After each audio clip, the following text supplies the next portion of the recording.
North American League Analyst Desk. Our last match of the day is about to begin. It's going to be DarkZero versus Mirage. Mirage, unfortunately, finally moving in to the more losses than wins column after their loss yesterday. Still a team that looks resurgent compared to how they looked earlier in the year, but their opponent, DarkZero, looking quite good as well. It's going to be a tough one, isn't it?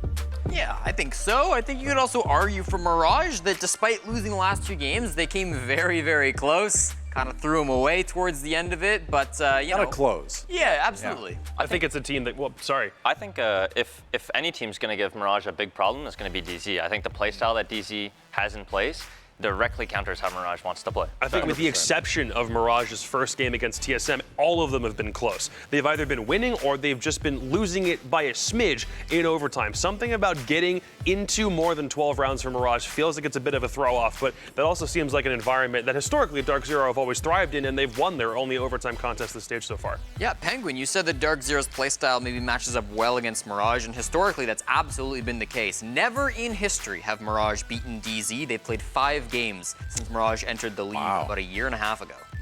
I mean, the thing is we've been saying for a long time, and we saw it certainly in the Charlotte Major Finals, that the longer the game, the match goes, the stronger DarkZero becomes.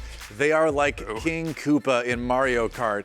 The farther they go, they slow start maybe, but once they get up to top speed, no one can catch them. I think DZ adapts the best in the league. I don't think anyone is even coming close to DZ's adaptability as the rounds go on. I think they have a very good idea of how the other team's starting to play and if the play style's changed or if they've made any adjustments. And I think they do a very good job at countering it and getting all the information they need in the early rounds, even if they lose those rounds, to progress and make sure they win the remaining ones. So talking about DZ a little bit more in depth too, we did have that change come in, of course, this week. Skies joining the team, kind of moving up essentially from being on the practice squad of one per se to taking over for Hyper's position, and it has kind of gone in without a hitch, which it's not too surprising. There's the history element of it there, but it's also just that Skies has slotted in so perfectly with how DZ already plays recently.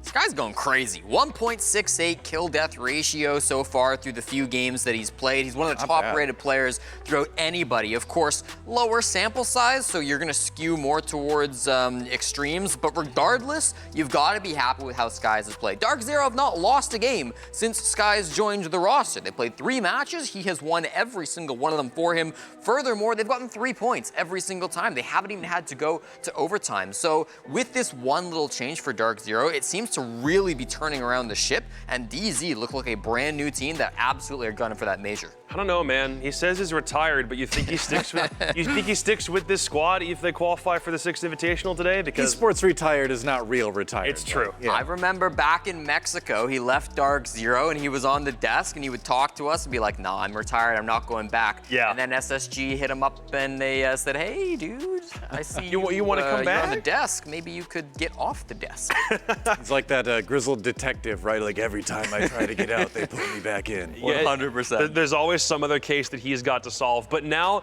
it's a different pressure. It's not just coming in and filling a hole that DarkZero very clearly needed some help with and exceeding everyone's expectations in the process. It's now trying to lock in and be the first team to make it to the biggest dance of next year. DarkZero are currently the 2nd highest ranked team in the world by SI points as of the beginning of the stage. The top 4 of that list are all NA teams: Xset, DarkZero, Astralis, and OXG. Their challenge today, lock in top 8. Because Beast Coast and Oxygen are very firmly the bottom 2 teams, all we need to see from DarkZero is a regulation win, and they put themselves higher than either of those 2 teams and cannot fall as low as them for the remainder of this stage. And it basically means it's a minimum of 115 SI points added to their total of 825, which puts them within over 900 points, which is far exceeding of the minimum number of points that you would need if you were trying to qualify for SI last year. That was closer to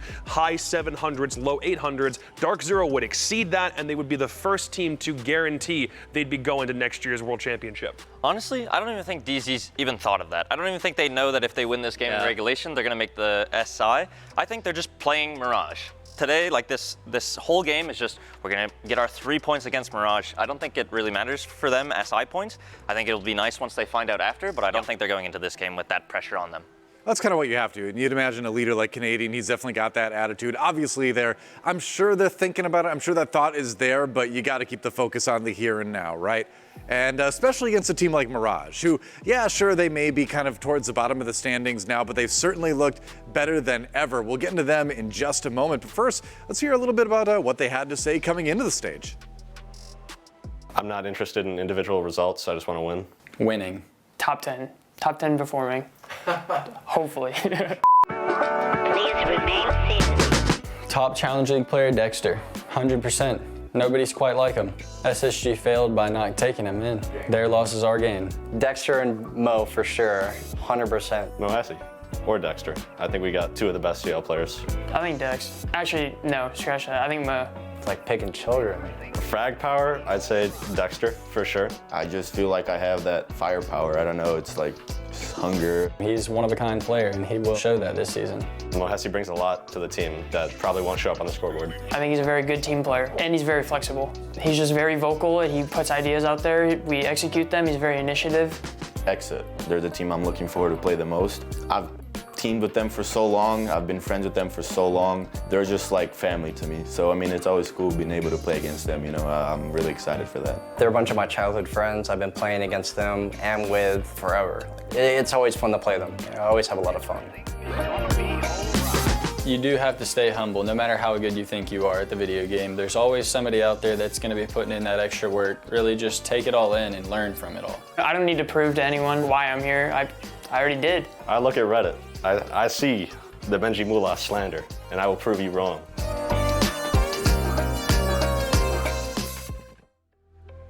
There you go. The gauntlet has been thrown by Benji Mullah, taking on the Redditors, taking on the NAL. And, you know, again, they might not be top 4, but the thing is, they're definitely going to be top 10, so Kento's going to be happy there. But they're also going to finish the stage looking improved from any place they've been in previously this year. And I think that's the important thing looking at the long term. I think although Mirage have played very well over the last, I'm going to say 4 games, other than Playday 1, they've either won their match or they pushed it all the way to overtime and really been in positions where they should have won their match, right? I mean, they had to kind of throw that game against SSG. They kind of threw that game against XSET. Those were both matches that they absolutely could have won.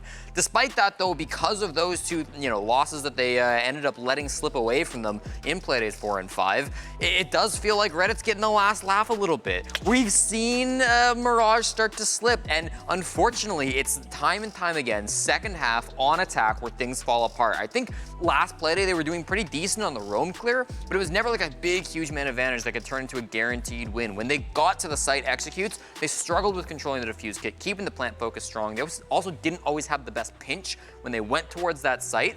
So I'm looking for Mirage to maybe get something better going on that attack, maybe even starting on attack. Could help with that momentum problem. If you're starting on attack, maybe things don't spiral out of control when you finally get there. Whatever it is, something just needs to change because Mirage cannot keep losing overtime games. Yeah, I don't know. I wouldn't say it's a bad thing for Mirage that they're not able to close out these games. Obviously, they need to get these points, but I think a true team needs 6 months to get like their true potential out there. I think Mirage, give them a little bit more time, and I think they will close out these games. They'll close out these rounds, and I think SI qualifiers will be very interesting to watch this Mirage team. Thing about them is, in spite of all of the improvements they've made this year, they're still looking to today just tie the most amount of games they've won since they had Hot and Cold on the roster. The most wins they've had in a single stage since stage 1 of last year, 3. So far, they only have 2. And the problem they now have to face is a DarkZero team that looks much improved with a brand new player who is actually an old player who's making them look a lot scarier than they have been over the past couple of months. So it's a very tall challenge to fill, and I think for the sake of their own expectations, they have to just beat what their old results were first and then really start focusing on the future. All you're trying to do today is get the single best result you've had in a NAL stage for a very long time. Start there, then you can grow. Yeah, exactly. That's the plan for Mirage. So far, so good. But against DarkZero, it's going to be tough. Got to dig deep. Let's see where the digging will happen as the map vetoes are in. No cafe, no theme park. Well, it's a little bit free-flowy here because Mirage don't really have any maps this stage they've decided they don't want any part of. It's always been 50-50 on the ones that they've decided to go with. So no matter what their bans are, the consistency is going to lie in what DarkZero decide they don't want to contend with. They don't like Sky. That's an obvious one. As far as Border is concerned, they've also permabanned at this stage. The theme park one is an interesting one to take out early because we've already seen Mirage play that several times this stage. They're clearly very proficient at it. They only just won it recently, so instead of allow Mirage a strength there, they will instead take that off and then begin to clear out the things that they're already used to not playing. As he jumped off the cast last game, Sam was telling me, Samuel Stokes, that he really wants to see another Oregon, and I think we're gonna get it. With Clubhouse being a permaban for Mirage and Villa being a map that we just saw XSET play, Mirage play pretty well on previously. There goes the Clubhouse. I think DZ probably sent it to Oregon here. It's where they played in Stage 2. Already DarkZero know that they can beat a Mirage team, if slightly different, but it's actually gonna be a curveball. And unfortunately for Stokes, it will not be a third Oregon in a row. It's gonna be Villa instead. DarkZero, this is an interesting pick because they're currently on a 3-game losing streak. They went 1-1 back in Stage 1, lost a super narrow 8-7 to Astralis in the major grand finals, and then got crushed by Auction in a 7-3 game in Stage 2. So, you know, despite all of that, and of course the game yesterday we saw from Mirage where they looked pretty good, DZ are gonna risk it again. Yeah, I think Mirage looked pretty lethal on Villa, especially against XSET yesterday. There were a couple rounds that they most definitely could have closed out against XSET and took a regulation win. I think DZ has the fundamentals on Villa. There's a couple times where they slip up and make a mistake that ends up costing them the round. But if they can get those under control and make sure those don't happen, I don't think Mirage is going to beat them.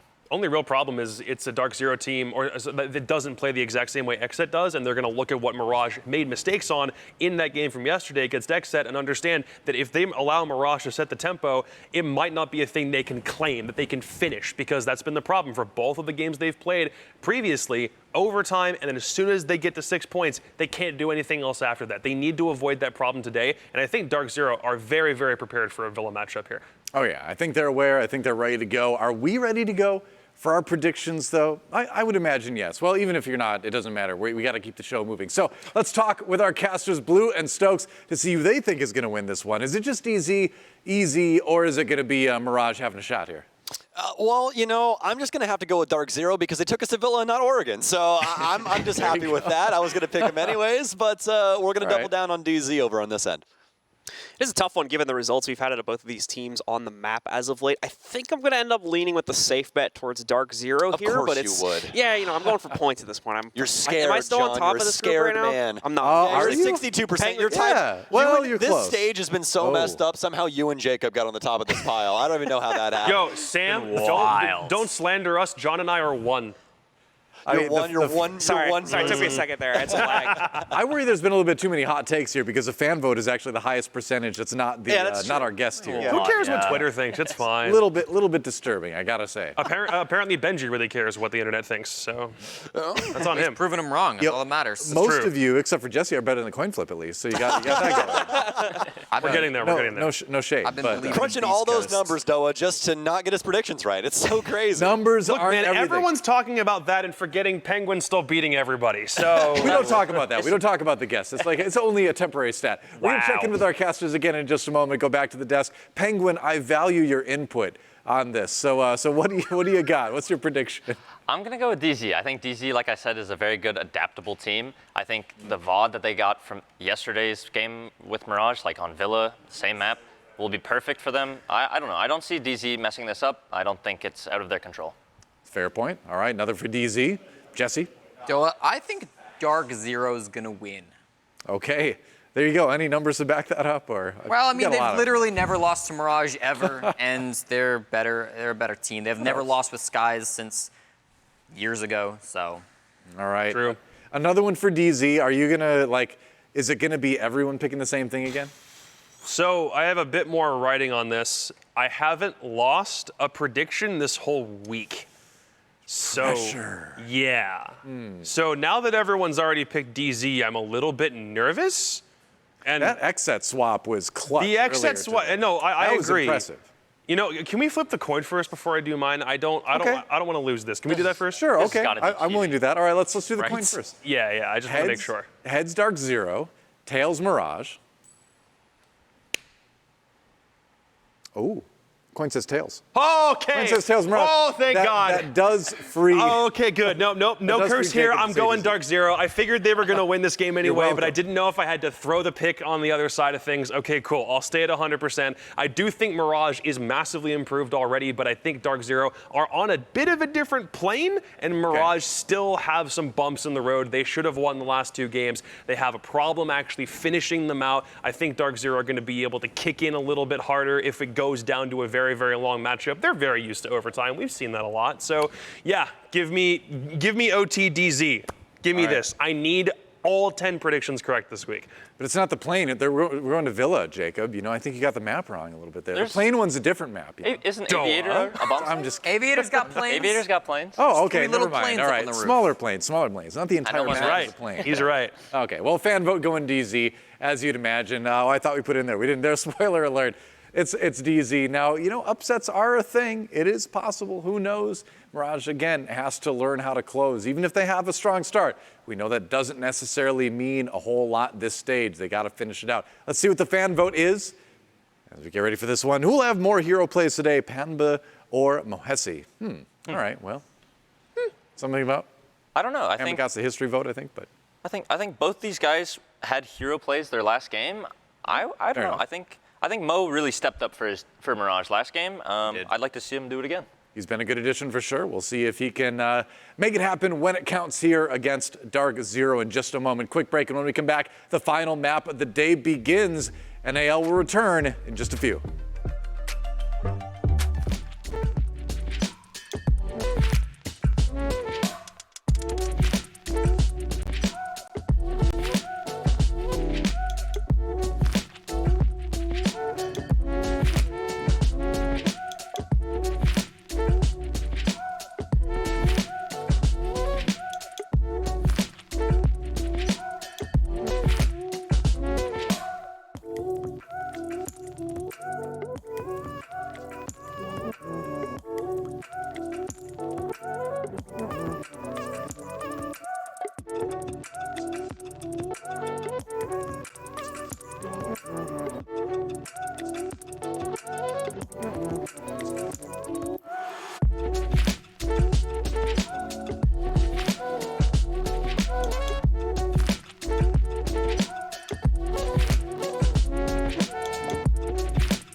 Welcome back once again, ladies and gentlemen. It is time to dive deep into our final matchup of the day. Mirage going up against DZ, and for our sake, finally on a different map as well. We'll be heading over towards Villa for this one. Bound to be an interesting one, more so for DZ's sake, because they've picked into this one 3 times in the past, and unfortunately they've dropped it, I believe, those 3 times. So going to be looking to turn that record around here today versus Mirage. Stokes, what do you make of their chances to be able to potentially do that? Oh, I think that this is probably the most interesting matchup we have today because, you know, Mirage has, well, kind of been an illusion this entire stage. We really don't have a solid read on them as to how this team is going to do in the future. I've loved watching the new iteration of Mirage, but I think that here on Villa, DZ taking the challenge to Mirage from what they saw yesterday in their match up against Exet, I think this is where the rubber hits the road right here. We really get to see what Mirage are capable of, especially up against a DarkZero that, for all intents and purposes, are playing lights out. It looks so good, especially with Skies in this lineup. I mean, he is making magic happen. Even though he's not even technically on the roster,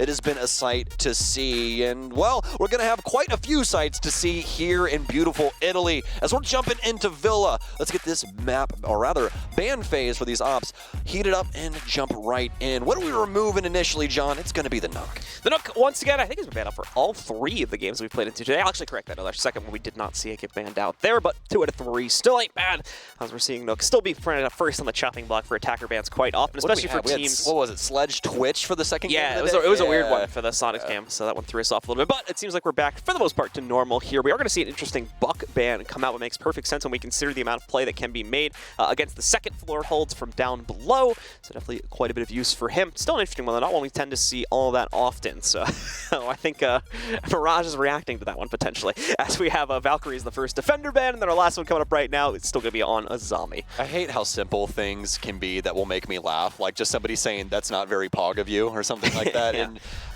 just the internet's corrupted me as a person, and I need to just go be a monk for like a decade and then come back into society. But either way, I'm going to have some very forward defensive bans, ones that we are obviously all used to when it comes to Siege in its current iteration. So going to be AVG to start us off for Mirage. Nothing crazy going to be abound here. No Mira in play or anything of the sort. The big one going to be the Frost Mats coming in from Kento, but that's just going to be to try and attempt to catch DZ off in the later parts of this round. They hop inside a study window or something like that and end up losing their ankle. So we'll see if that works out for them. Away from that, we are going to see usual amount of frost setups coming in from Kento here, trying to figure out what's the best place to place these down. He's got 2 left. He's going to take a gamble on one on the red stairs, maybe hoping that somebody will be paying attention to the banister up on top and not look at the floor, maybe being able to catch out a player from that position. Then we'll see where the third one goes down in just a minute. Aside from that, though, like you said, no huge surprises when it comes to the defensive setup here. Same usual rotations that went up being made. We've got the half wall into study that's been breached as well. Very much a standard hold on the inside of AVG here. It's when the operator selects come in that things get a little bit more interesting. We can finally see that third frost mat going down, thanks to our observer there from Kento as well. Going to be positioned just on the inside of that bathroom window. Before we get too deep here, I just wanted to highlight some players, especially the likes of Skies, and we kind of touched on earlier on for DarkZero. Skies is actually the second highest rated player in the league as of right now, and that's with Rexon having just played a recent game as well. He's actually at the top of the pile at a 1.3. Skies at a 1.28, but he's actually got the highest cost in the entirety of the game right now, John. 77%. And for those that don't know what cost means, that just means that 77% of the time he is effective in his rounds, which is absurd to actually think about. And speaking of absurdities, oh man, this might be an interesting one. Big build up here as he walks through, though. There's the reaction, but apparently not enough of one from Mohese. NJR catches Mohese in the corner, knocks him down. First kill of the round goes over towards DZ. And NJR's got something to say. Boo. What?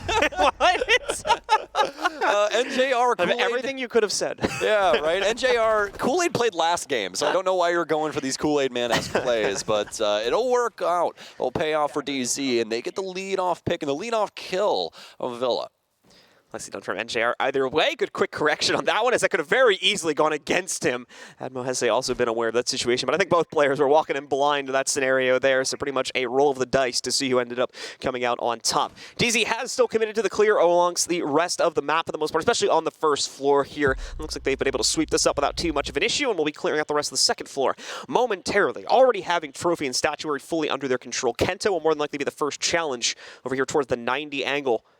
Down the hall from the bookcase angle as well. Kento ready to take the challenge. He sees the nades being strung out. Someone is aware of his potential position up here, and he's going to give it away now with the spam coming in, but it's actually going to end up being Dexter to frag out first, finding Canadian and taking down the Jackal.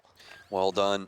Dexter will be able to continue his rampage, although it is quite quiet at the current moment. This smoke holding up the door, but now they're aware that there's a warden in play, but that isn't going to stop Dexter from going for these big swings. Eclipse will go down on Study, and this has become a one-sided affair. DarkZero attempt to work their way into planes. It's a triple for Dexter. Kento picks up another. Skies fights back, but he's got to find 4. Dexter will be able to light him up. Skies more than likely on death's door here, trying to occupy so many different angles all at a singular time. He'll walk around and end up faltering to Benji instead. That looked like a round for DarkZero if I've ever seen one once they get to the doorstep of the site, but Dexter's ability to make plays and find these big kills halt DarkZero's progression, and they're taken down.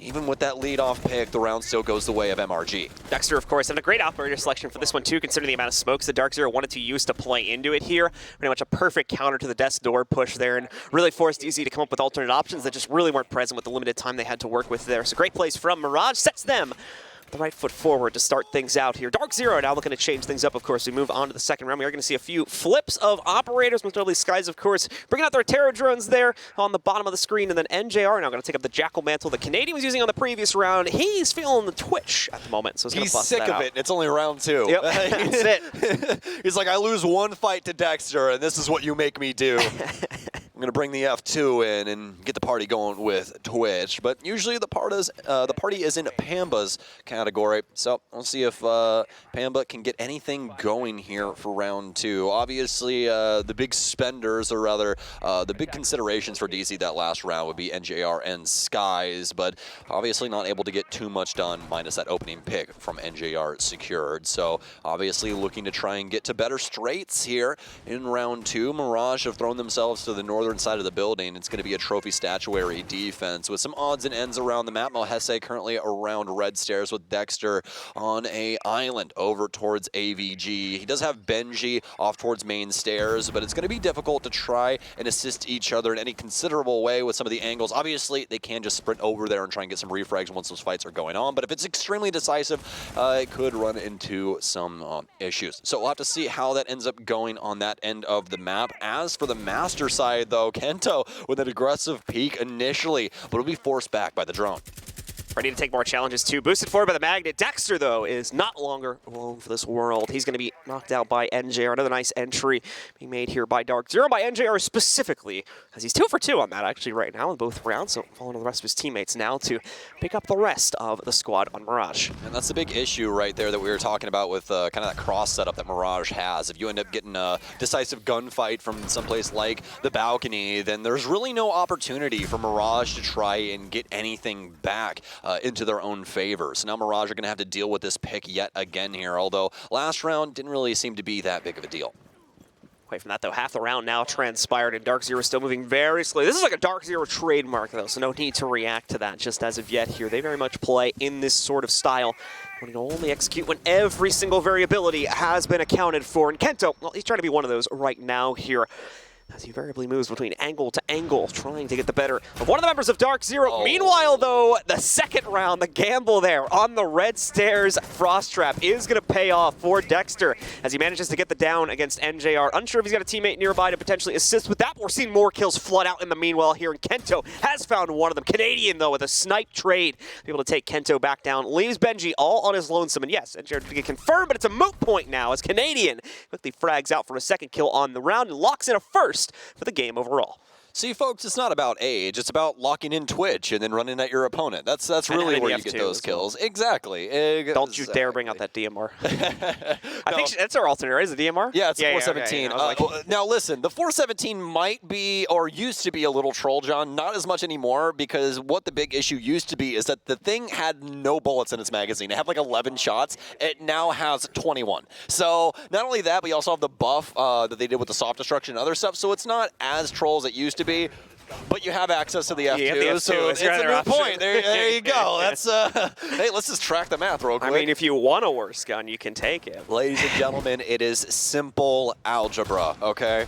Not hard to track. It's your X and your Y's, right? As soon as math starts getting letters, maybe you're just bad at spray control. You know? Oh, I mean, the F2 is got some pretty serious recoil kick, you know? Yeah, which, I mean, across the board, everything has got some more recoil now, right? But I'd say that quite a few of the professional players have done a pretty bang-up job of getting things on lock. We had some issues inside of, like, our first week especially, right, for Hyper's sake, as he was spraying wide on quite a few of his engagements. But overall, it seems like the gun change hasn't affected everyone all that much, so... Absolutely the case, especially with, of course, the gun range being added in there, too. Definitely helping out some of our players with that. Yeah, we've seen a lot more suppressor play, too, given that fact. A lot of changes coming in with this patch. If you have stepped away from Siege in the last 6 to 12 months, maybe time to give it a reinstall and give it another try. There was a big patch change up a lot of the meta. We're starting to move away from the previously very nade-heavy, very LMG-heavy meta that was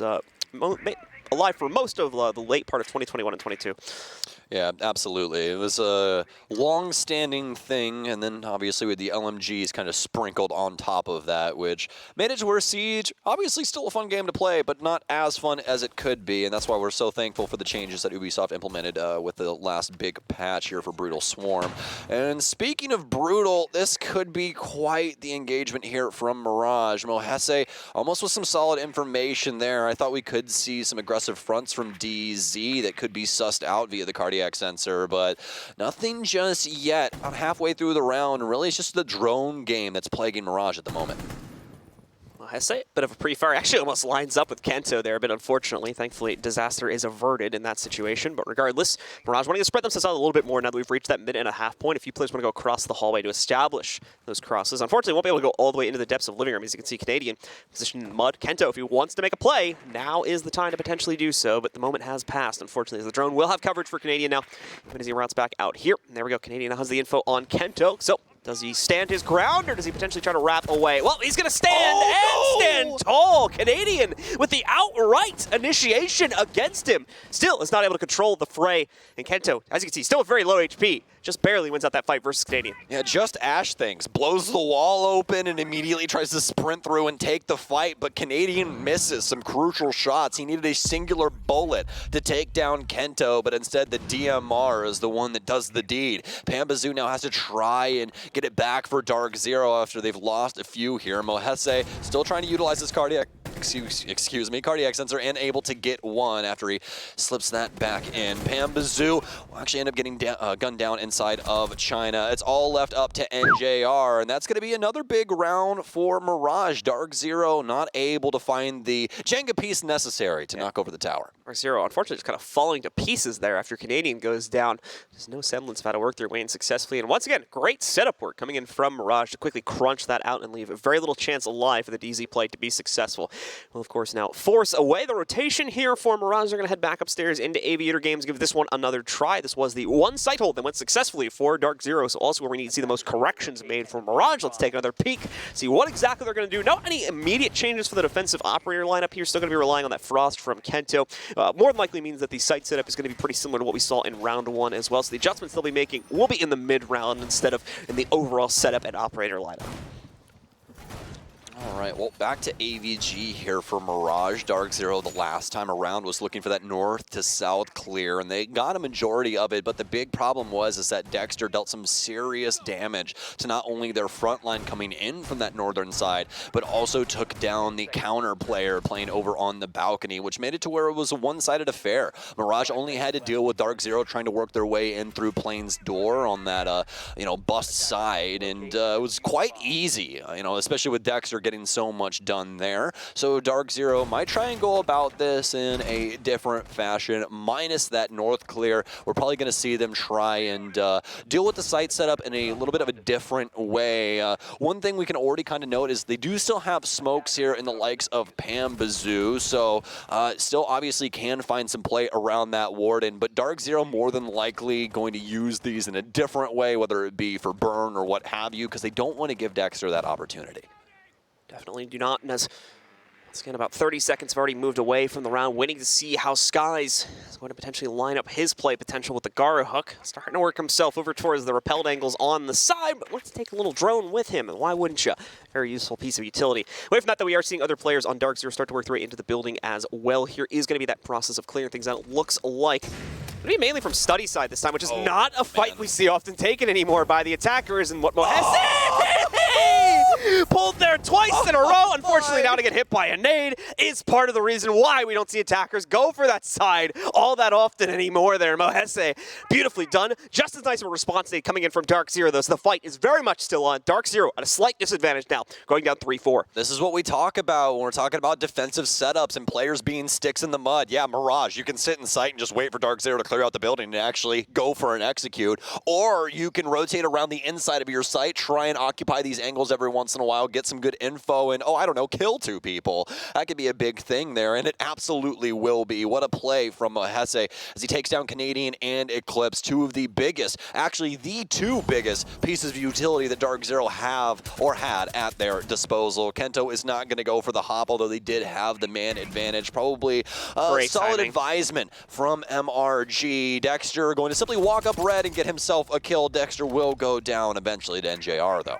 Dexter, once again, with that really great timing to be able to move in there, catching a player from DarkZero completely with the back turn as well, so free pickup for him, just unfortunate. And where he goes, and it's sometimes been the case for quite a few of the start players on Mirage here, both of the impactors, unfortunately, leveling themselves into a tradable position, but their impact is more than enough for the rest of their teammates to quickly close out on the action. Mirage shuts down their second attempt at the AVG hold, definitely making up for the issues on the first try there, and take a pretty dominant lead against DarkZero, now 3-1, heading into the final 2 rounds of the half, and I believe we're going to have a tactical pause triggered by DarkZero here as well. I was having that sixth sense as well. I figured it was coming in. That was a singular bullet, by the way. Yep. Gross. Casual. Nicely done.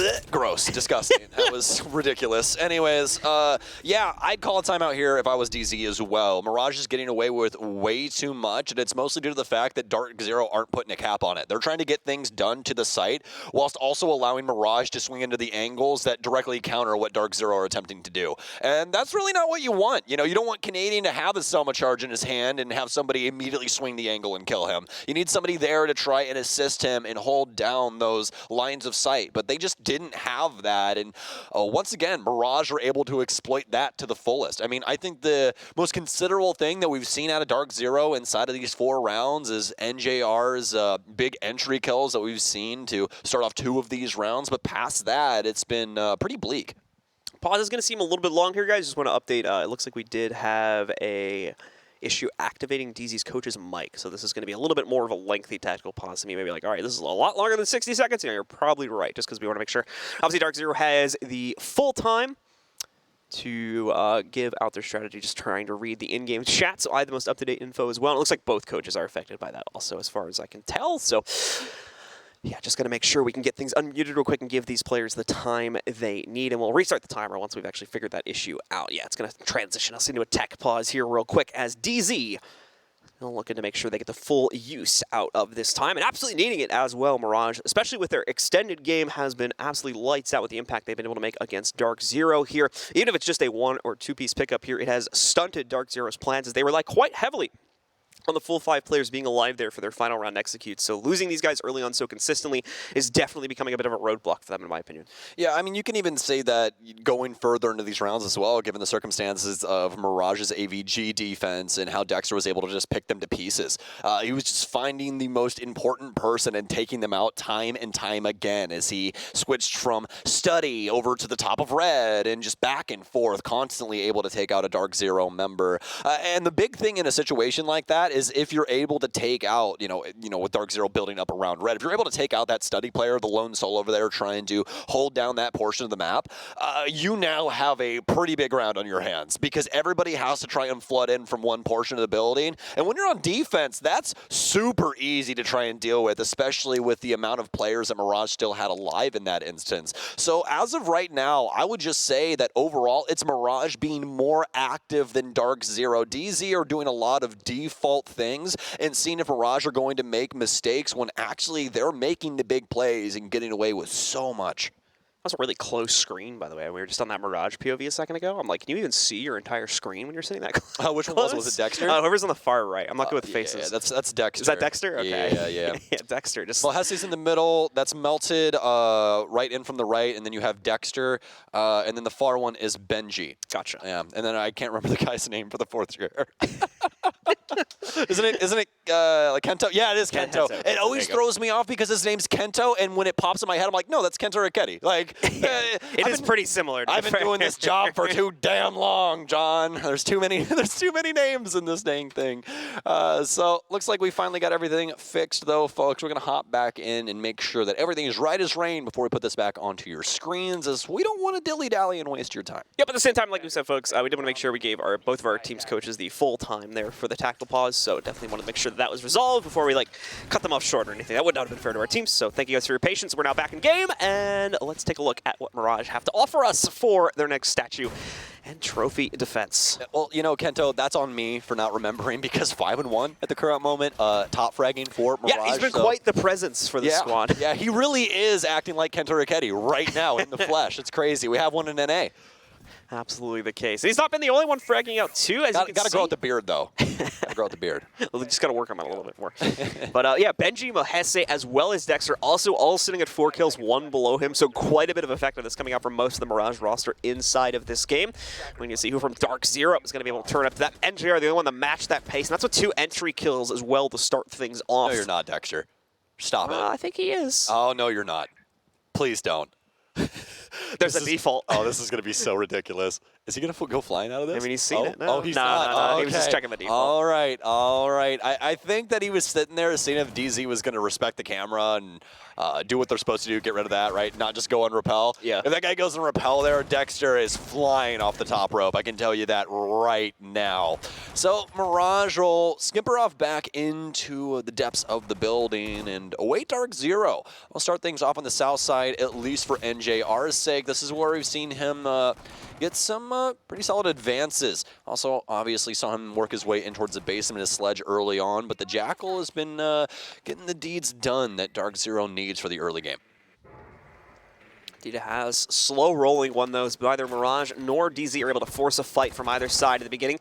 Clip certainly wanting to take one, as we can see quite a few angles being opened up between him and I believe Kento, but Kento yet to take the bait. Now starting to respond to it, gonna see if he can get another peek back from his opponent there, and even flirting, of course, with a doorway here. There is a drone on the inside of the master area, so should be able to spot what Kento's getting up to pretty quickly. Panba will have to be much more cognizant of this, however, considering he's way more closer to the danger that potentially can be thrusted at him by the players on DZ, and they're certainly looking to do so. Kento, though, still sticking around, supported by that one magnet. You can see the top left of his crosshair, and a peek directly into him. First kill sunk against Panba, and he's still sticking around for the time being.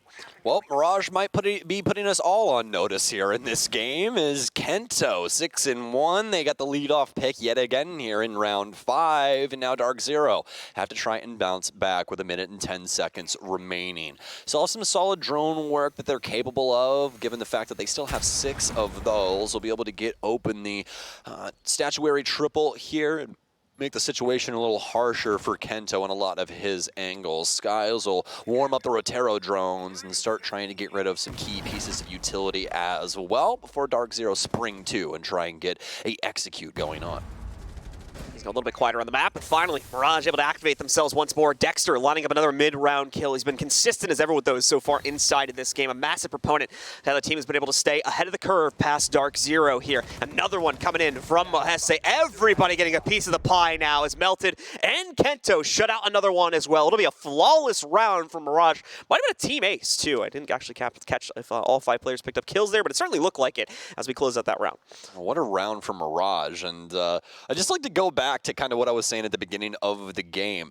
This right here is crunch time for Mirage. You know, it's been a very solid stage for them, but we're over the halfway mark now, though. So we know who is the quality teams inside of NA. And again, Mirage has kind of been on the teeter-totter, right? We really don't know exactly where to place them. Can they go and fight against some of the Titans of North America? Are other teams just kind of falling off and Mirage is on the upswing? Exactly what's happening? Well, I can tell you, at least given the circumstances of what we've seen on this defensive half, Mirage is no slouch.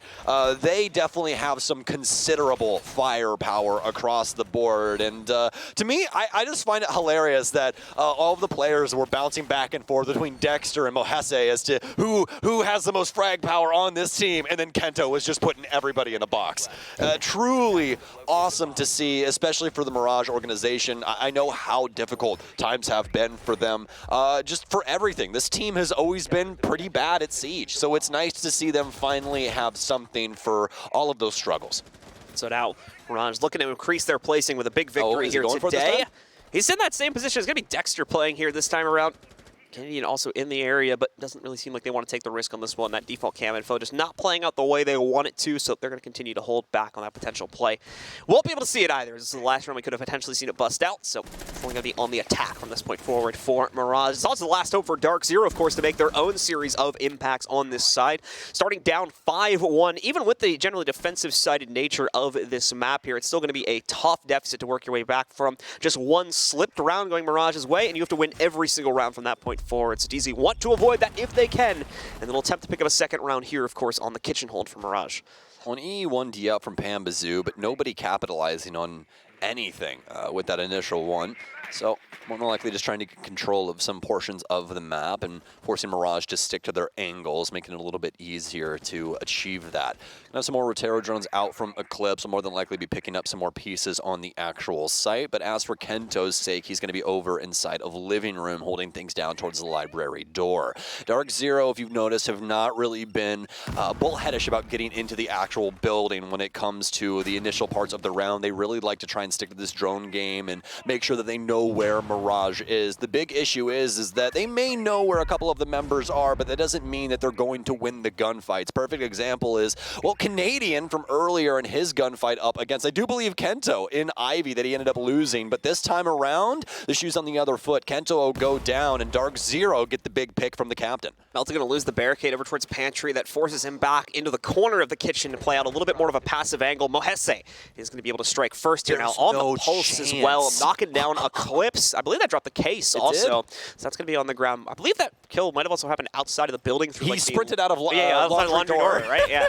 So finds that kill there. More likely means Case, of course, is going to go back under the control of DZ pretty quickly, but still, now they're going to have to be careful. And there's the pickup right there. Now they're going to be careful even moving up towards that doorway. This is the problem for DarkZero. They're constantly getting beaten in different parts of the map and having fear thrown at them now when they try to remake those plays. No way. Good news is, No way. look at this lurk now from Dexter. The perfect timing and the snapshot onto the second player. Denies the bicycle take. Leaves it all on to NJR, the lone shining star for DZ so far in this matchup. Now it's the clutch 1v3 fashion, but Mohese will get the better of him, and it's a 5-1 half for Mirage. I'm going to let that one simmer for a second. That's a 5-1 half for Mirage. On Villa. On Villa. Quite interesting, I would say.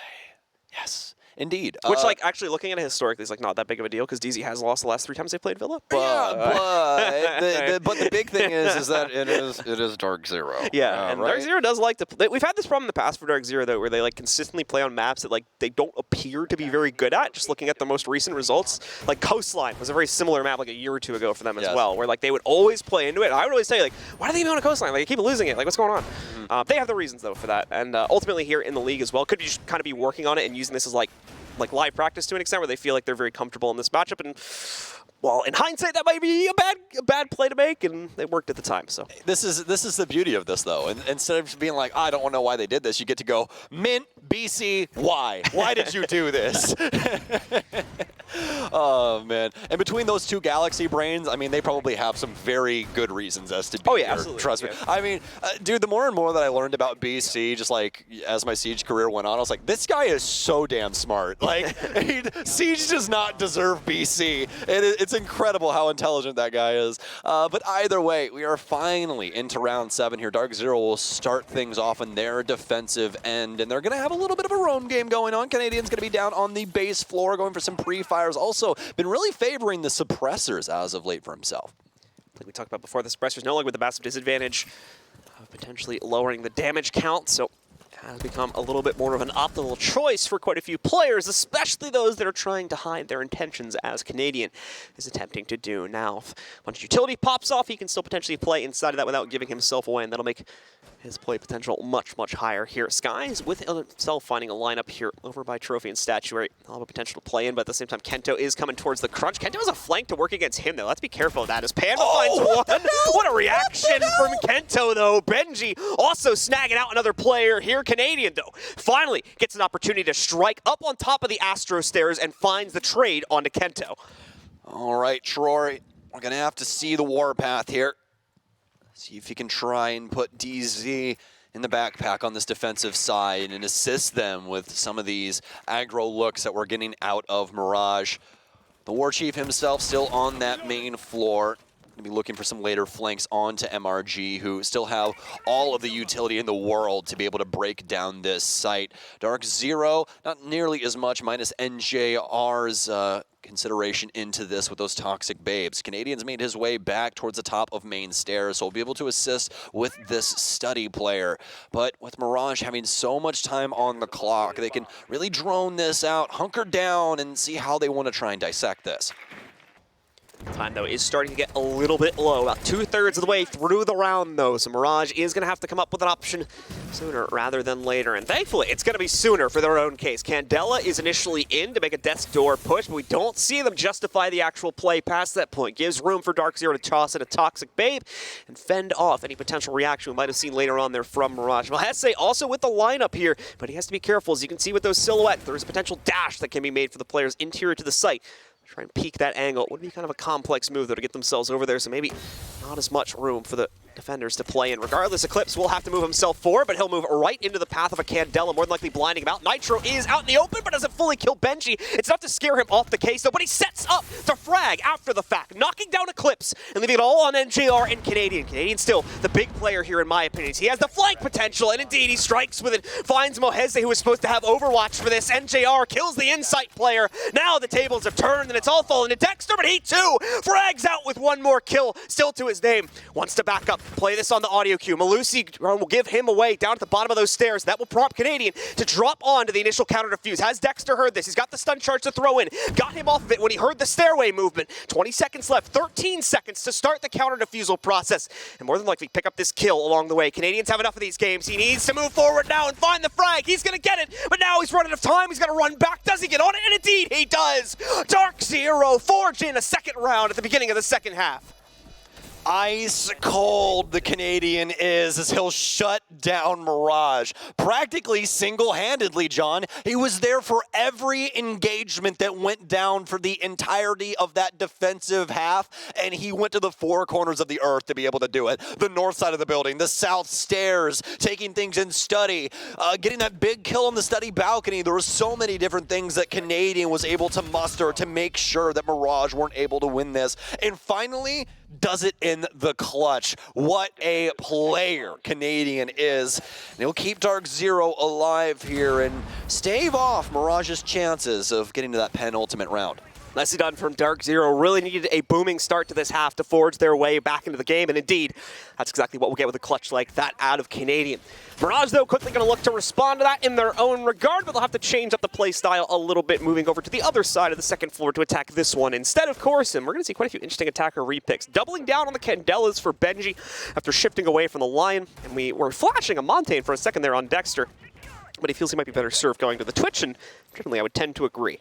Yeah, I can definitely see why you would agree with that. You know, Dexter has a lot of firepower, and why would you not want to go with the F2? You know, Monty is quite the considerable operator at the end of the day, but you still have so much potential with that F2 in the right hands, and Dexter is definitely quite capable when it comes to that.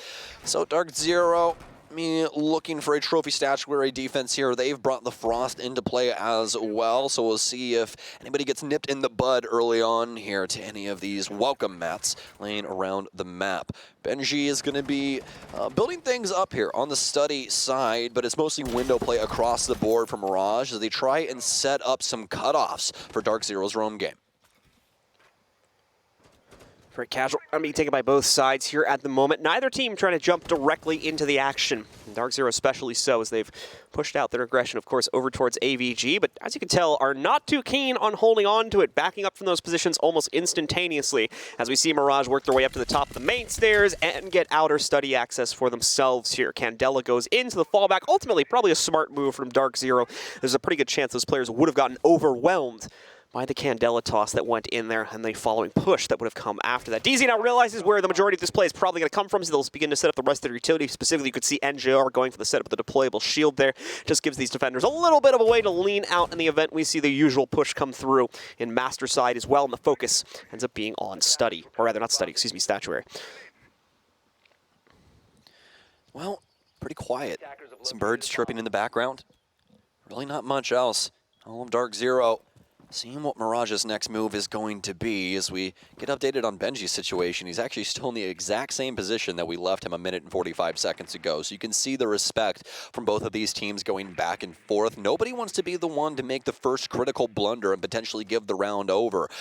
And you really got to be feeling for DarkZero in this instance because eventually they know that Mirage is going to be here. But fortunately enough, Canadian has been so slick on this defensive end. He has been the game changer when it comes down to it. NGR knowing one's upstairs, Skies will get him. He gets gunned down though, and the trade game begins. Mirage 2-3, make it 1-3 with Melted being the lone member to try and pick this one up. Has 40 seconds to try and do so. Has 2 frag grenades as well, but one will get eaten up by the magnet. No real angles being held by DarkZero, although there is quite a few for him to be worried about. Sells another magnet here, so that frag grenade is not going to be very useful, and it's actually going to be NJR to gun him down. DarkZero once again slowing down Mirage's assault and able to get some very serious kills that damage the hull beyond repair. Very tough sort of trade matrix that was set up there for DarkZero to work past as well if you were on the attacking side of that round. Kind of players just not making the expected plays after like a teammate would go down or something like that. So it was really hard for Mirage to predict where the next peak or play would potentially come from. And as you could tell, struggled greatly with the actual execute, specifically in the statuary, but you of course had the players over in Trophy supporting that quite nicely as well, with NJR making the late pop out for him. That really surprised once again the play for Mirage and allowed for the rest of the team to move out without too many restrictions to shut down the rest of that aggression. Yeah, absolutely. I think DarkZero, especially on this defensive end, with these 2 rounds, have been putting some pretty considerable effort into it, especially for NJR and Canadian's sake. I've been loving what we've been seeing out of Troy. His positioning across the map has been utterly annoying. I mean, he's so annoying to deal with, especially inside of that last round, right? Mirage thinks that they can simply sneak away over up the... oh my goodness, not the Aviator stairs, the Astro stairs. There we go. Yeah, but either way, able to just shut that down super quickly by just peeking out of China. He was hiding right on the inside of the door. Nobody drones him out. And to be honest with you, Villa's biggest issue is droning. There's so many areas to sit around this map. There's quite a bit of clutter as well. So having operators like Jackal, like Doke, like Lion are so good for trying to get that clear done at a proper amount of time. And that's kind of the obstacle that you can run into from an offensive point of view when it comes to situations like that, just letting those roamers slip through the cracks. All right, alive and well rolling here into round number 9. We do have Canadian being hunted down quite heftily by the drone game over on Mirage, but Mirage's drone game also working on other things too, like knocking out Panda as he's going to fall first off here. The Alibi fails to make impact on this round. As you can see it there down in the right side of Study is where that player ends up getting caught out. An early kill found for Mirage, capitalizing on the early aggression from DarkZero. Probably going to call for that to be called back on the next round, so can't really rely on plays like that. But at the same time, you can rely on makeups like this. Canadian, though, being blinded out, a Candela landing directly in front of him. Not even sure he was aware, but still wins out the initial engagement. Now going to be traded, though, by Benji, bringing us down to a 4v3. Still an advantage to Mirage. What a lackadaisical peak there from Melted. Low-key, he deserved that, because the Candela went off so long ago, and you played that timing so poorly. Either way, Dexter will take down Skies. It's going to be a 4v2 in favor of MRG as they've finally gotten some wind in their sails. And they're looking to propel themselves through round 9. Eclipse trying to pick up the pieces. Be downstairs at Ivy. I do believe he has one over inside of Living, and he does indeed. They'll be playing the bathroom as of now. NJR has actually snuck his way into Mud, so he'll be occupying this window, at least for the current moment, but nobody home for Mirage. Oh, big peek here. Oh, NJR! What a shot! Suppressed SMG-11, and he still lets it sing at a considerable range, finds the head of the ace, and that's not something that you see him pro play that often. That was like the tail end of the magazine as well. He had maybe another shot or 2 left in that thing before he was emptied out. Beautifully done. DarkZero continuously finding ways to keep themselves in the round. Hasn't saved their butts yet, but has very much put the fear into Mirage here, and they're thinking twice about this entry. As we see, though, the peak finally comes out from NJR now that he's going to be yellow pinged, so that'll force him to swing. Finally takes him down and leaves only Eclipse standing alive here for DarkZero in a 1v3 scenario as well, as being deep into a very tricky site to properly tear apart here. He's going to take probably the least expected position, as deep as he can go into Laundry, behind the machines themselves, just waiting for the play to come through. The good news for Mirage, though, is they had plenty of excess time after putting themselves into this position, so more than likely I would have assumed they've been able to move in and drone this out. Reactor drone's still available, but no one has moved past Eclipse's position. Regardless, he will be found out. A nice headshot, though, onto his first target. Kento goes down. Not much he can do to interrupt the plant, but he's still going to try and work towards it as he moves forward here. Has navigated past the plant and tries to go wild in the swing versus Dexter. And finally loses his wits. Dexter will close it down, and that'll put Mirage on the map and match point. 6-2, and I would just like to remind you that ever since Christian Guerra left DarkZero, John, he has not gotten a single win over DZ since that moment. And I believe at this moment in time, it's been over a year since Christian actually ended up moving over to Mirage as their head coach. So, is this it? Does he finally get his pseudo revenge on DarkZero as a head coach? Could be a pretty considerable moment, man. That's super exciting stuff, given those circumstances. So, past that, though, Mirage up 3 rounds after that round dub. They'll be trying to claim their last one here on the AVG defense that DarkZero is building upon. Gonna have the Mira in play. They'll also have the OMI discs along for the Ride Mute as well. Nothing to really point that DarkZero wants to try and stretch this defensive setup thin, minus Canadian do what he does best, and just being a thorn in the side of the offense. And so DarkZero, with their last opportunity from this point forward to try and course correct. This was the big problem that we mentioned at halftime. There we go. With Now we have the DarkZero. extension. I was wondering where it was. There we go. With DarkZero falling behind 1-5 at the beginning. Yes, they had 2 amazing rounds to start this half off to bring them back into it, but ultimately they were still, even at that point, 2 rounds behind Mirage. And Mirage, with just that single response, has already put themselves at the very end of this matchup here now. Just 1 more needed. And they will take the full win versus DarkZero and the full 3 points that'll come along with that. You can take a look at the top of our screen. You can see the current standings. DarkZero in 3rd, Mirage in 6th as well. Mirror window is going to be lost there, by the way. That's what Sam said ooh about, in case you didn't hear it for yourself. Mirage here, though, still very much looking to gain a lot and potentially a few positions in the standings if they can find this win. That was just big brain from Dexter there. He tosses one of the Twitch drones down Ivy, and it catches the balcony of the 2nd floor, so he's able to just quickly taser open the Mira window, which makes things a little more complicated for DarkZero. They don't have that one-way mirror to play off of with practically infinite information, so they'll have to worry about that. And past that, they're going to have to worry about Mirage trying to take control of Astronomy and the entire Master side of the map. They've already taken down Pambazoo, and they're taking their sweet time. Melted somehow gotten in towards Concrete. Eclipse gets 1, but where's Mirage? This man needs help. Melted will finally take down Eclipse. DZ, now worse for wear given the situation, and Nitrocell does not do any damage to the player upstairs. It must have been a quick move there for the Mirage member as they will stay alive. And they are going to try to piece this back together here. Things have fallen apart very, very quickly for DarkZero. The site hold targeted first off by Mirage, the extensions for the most part ignored, and now they're really all that's left. Skies as well in a kind of an interesting position considering he was on the Mira, still positioned way downstairs at the bottom of Astro stairs, and obviously having to rotate a little bit differently than that now, but we have seen the rest of Mirage continue to move forward here, clearing out the rest of that extension, now ready to move forward, deeper into the site. NJR with a nice dash and pick up here as he takes down Melted. Thankfully, the site being played out into AVG instead of Trophy and Statuary makes this situation a heck of a lot more palatable for DarkZero as they do still have the extra map control to play with.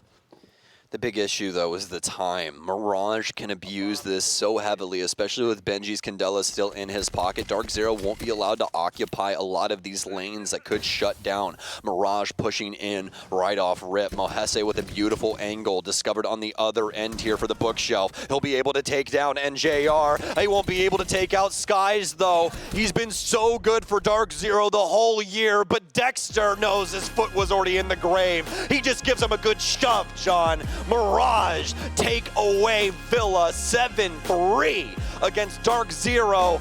Their ticket is not punched yet for the major. Big week here for Mirage, considering the absolutely heartbreaking defeat towards the tail end of last week. They're able to bring it back much more strongly this time around. Take this big win versus DarkZero. Like you had mentioned there, just as we were beginning to start our last round, Garo definitely going to be really happy about it, being a former organizational member of DZ, finally being able to take a win against his own former team, now in the coaching position, alongside the rest of the squad playing really lights out today. Every single member of Mirage bringing a performance to the table in at least 1 round, and absolutely deserving of this shutdown scoreline versus DZ.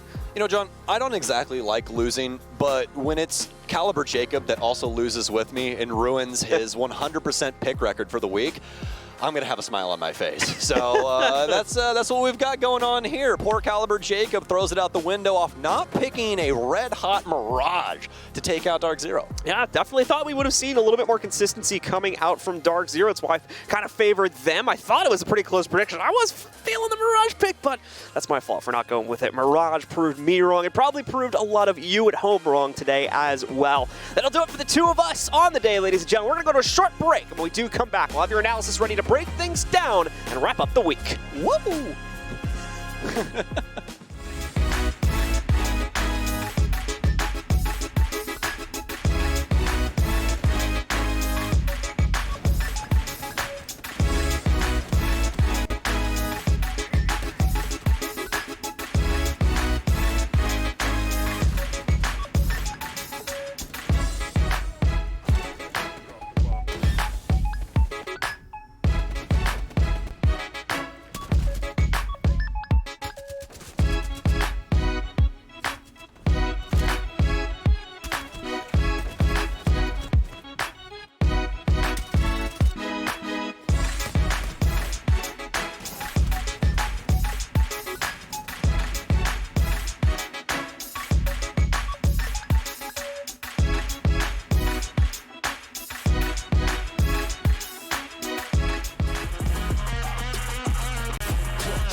Welcome back one last time to the Rainbow Six North American League Analyst Desk. Your host, Doa, along with Jesse J, Caliber Jacob, and Penguin. And we've got Mohesi from the victorious team, Mirage, waiting to chat with us over in Las Vegas.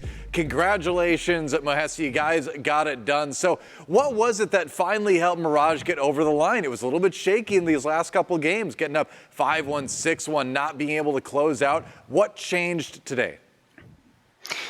Honestly, today we kind of just kept our composure and didn't really mess up like the late round that we were really struggling with the past couple play days. So we're just fixing the mistakes that we had prior and just capitalizing on them, and we ended up getting the dub today. Congratulations on the win today, Jesse. It's nice to see you popping off in these games. I want you to talk a little bit to the fans and to the audience about your role on this team, because obviously you're moving into a hard breach, you're moving into kind of an IGL role for Mirage. So can you talk about what you do both in the server and then behind the scenes on this new iteration of Mirage? I mean, I just play the hard breach. I do the main IGL role of the game, but everybody has a voice. Everybody's like an IGL. I'm just listening and making a decision off of what I hear. So it's just everybody has a big voice in the game, and it all comes together when we're all like firing in all cylinders. It seems like today you guys finally figured out how you guys wanted to finish your rounds out, and I think it looked very, very clean today. What's the next steps for, Mirage for this next week coming up? Next week, we're just focused on our games. We're going to come out and hopefully not show any of the mistakes and choke like we did prior. So, just come out, stay composed, win our games, and hopefully, make the major. So the efforts that you guys have put in so far for this stage mean that Mirage now has one of the biggest amount of wins they've had in a single stage in a very long time. But that's not something that you've had to worry about because you've been on other teams in CL for a really long time trying to find your way to get into the league. So what are you going to do for these last 3 games to really prove what you specifically are about? What's the message you're trying to send to everybody? I mean, it's a team game, obviously. So, I want to perform as best as I can, make the calls for my team to win the game. So, I just want to prove that, I can IGL at this level, and I can lead a team to greatness. I mean, taking down a team like DarkZero certainly is a step in that direction. Congrats again on the win. Good luck next week, and thanks for taking the time to chat with us. Thank you. You guys have a good day. All right, well, there you go. Mohesi from Mirage. They got it done. The upset was real. 7-3 victory for them. Let's talk a little bit about DarkZero. The stats, the numbers not looking super great. 2-9 for Panbazoo. A surprisingly bad performance for usually one of their top performers. Yeah, I mean, one stat in particular is the opening deaths. There was a lot of opening deaths where Panbazoo was giving away a kill to a player outside. I think numerous rounds he died to the guy outside the master window.